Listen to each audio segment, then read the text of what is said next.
Portland's Safe Rest Village program started in 2020, and since then, 4 of the Safe Rest villages for the homeless have opened, with a 5th Safe Rest village catering to RVs set to open soon.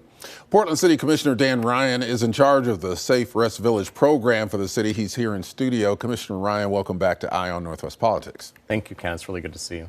It's great to be in person. Well, yeah. We feel the same way. How satisfied are you with the first Safe Rest villages and how they've operated and the impact that they've had so far? Yeah, you know, the council voted on this in actually July of 2021. I was pretty ambitious and thought we could move it quickly, but it's happening, and we have 4 of them open. We have 4 more to go. We decommissioned 3 of the temporary villages that went up down in Water Avenue and in Old Town. Quite frankly, they were dangerous and weren't getting any results. So we decommissioned those and repurposed them. And so now we have Safe Rest villages, 4 of them, and they're pretty much scattered around town in a geographic equity like we promised. How many people are being served with the Safe Rest villages that are open now, and how long are people staying there? That's a great question. So there's 151 people are sleeping safely tonight because that's how many are in the 4 that currently exist. And I kid you not, I got the data from the team yesterday, and this is all from the end of 2022. And 151 people have moved out of the villages, and over half of them are in housing, permanent housing. And the other ones, it's a mixed bag. Some of them went to treatment facilities. Some were relocated with their families. And so it's been a really good story. We knew that what we promised, which is that we needed an on-ramp from people who are chronically homeless, who haven't had a lot of privacy and safety in their lives in the last 2 to 5 years, and also to bring services to them for mental health, behavioral health, case management, getting to know people by their names, and having a quiet place where they can build community. You know, a lot of people would not be satisfied with those numbers. They might be satisfied with the results from the people who have taken advantage of Safe Rest villages. But 150 people, that sounds kind of low considering the fact that we've got thousands of people out on the street. Absolutely. We're building right now, and we have to continue to look at it like a continuum from people who are chronically homeless all the way to home ownership. It's a continuum of housing. And one area that I noticed when I was elected in 2020 is we didn't have very good systems, very good on-ramps from people who are chronically homeless to being successful in sustained housing. Because there's so many factors that happen, especially if you've been homeless for quite some time. Well, let's take a look at some of those factors and what is being done within the Safe Rest Village program to get people the services they need. Well, first of all, it's quite an isolated world out there when you're homeless and you're on your own and you're just trying to survive every day. So you go from, I would say, isolation to connection once you're in the village. You get to build trust with the people who are in there, the providers, the ones providing services. And trust is a really important thing when you've been disconnected from services for some time. So that really is such an awesome thing that we actually have people inside the villages working with the practitioners, getting to know them by name. And that's why we're seeing a turnaround. Within 6 months to a year, people are usually assessed and ready to go on to permanent housing if that's what they choose. Why does this process seem to be taking so long? There's a lot of factors in that. One example is that we've had the RV Safe Park out at Sunderland, Northeast Sunderland. It's been, it was like last August of 2022, where the county said they were in negotiations with the provider, and it looks like they would be ready to have it signed, the contract signed by November. So our crew got the construction ready, and it was ready to open in November.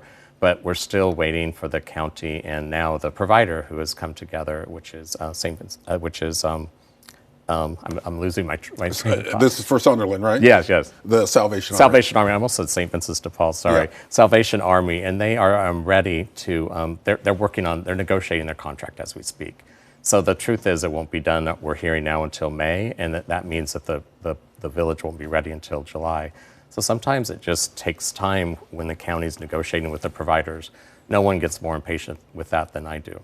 So I'm really disappointed that it's been open and ready since November, yet we still don't have people receiving those services. Does this indicate that there's difficulty in those negotiations, not only in citing the Safe Rest villages, but coming up with the provider agreements? Yeah, I have a lot of insight on how difficult it is to do the citing. Neighbors have a lot of opinions. They're very passionate. They have every right to have that opinion. And so what we've noticed, though, is through engagement, through dialogue, we see this in the ones that have opened, where those that were opposing them or had really deep concerns, they've actually become allies. They're actually participating as a part of the village system as volunteers. So there's really good stories in terms of the ones that have opened and how the neighborhood is actually doing much better with receiving them as a part of their neighborhood. The good neighbor agreements that we promised, we've been keeping those promises.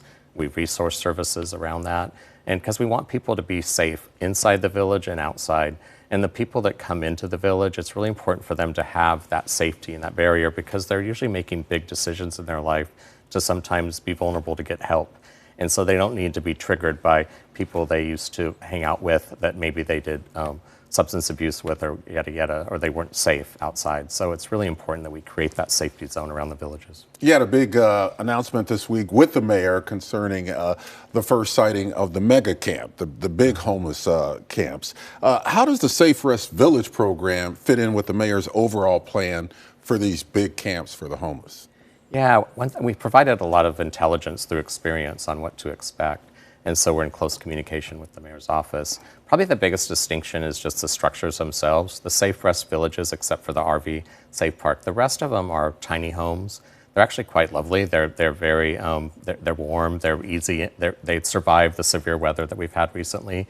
And so I know with the tent structure at the campuses with services, they'll be monitoring that. So it's the structure that's different, but this similar in concept, that you'll be able to build community, that you will have providers there building relationships with you. And so that's very important, that we move people into a place where they're connecting with services. I want to get to this before we run out of time. Mayor Wheeler reconfigured the bureau assignments in January.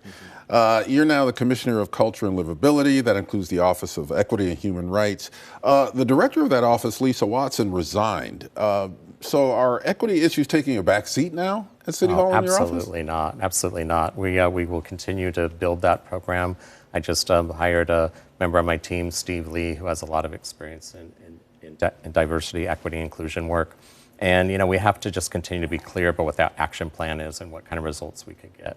So it's we have equity professionals in many of the bureaus, and then we have a central office. We have to figure out how organizationally they work together so that we can we can always have it on it's not on the back burner. In fact, it's front and center, and it's a lens that you use in all of your work. Yeah, about a minute left, and voters did approve the city charter reform, so the makeup and responsibilities of city council will change in terms of what the commissioners do. City manager will run the individual bureaus. How much is it of a challenge to prepare for this change while you're still dealing with current problems? I think it's exciting. I really was thrilled when we had dialogue at the end of last year about putting them into clusters that make sense. So a culture and livability is obviously, that's the micro economies of our city. There's 94 neighborhood associations, the arts, the parks. I mean, that's what brings people joy. And when people decide to move to Portland, to stay in Portland, to invest in Portland, it's often the parks, it's the local neighborhoods that make someone realize this is a city to invest in. So I'm thrilled to have that assignment. Commissioner Dan Ryan, thank you for joining me for Eye on Northwest Politics. Absolutely, and happy March Madness. Yes.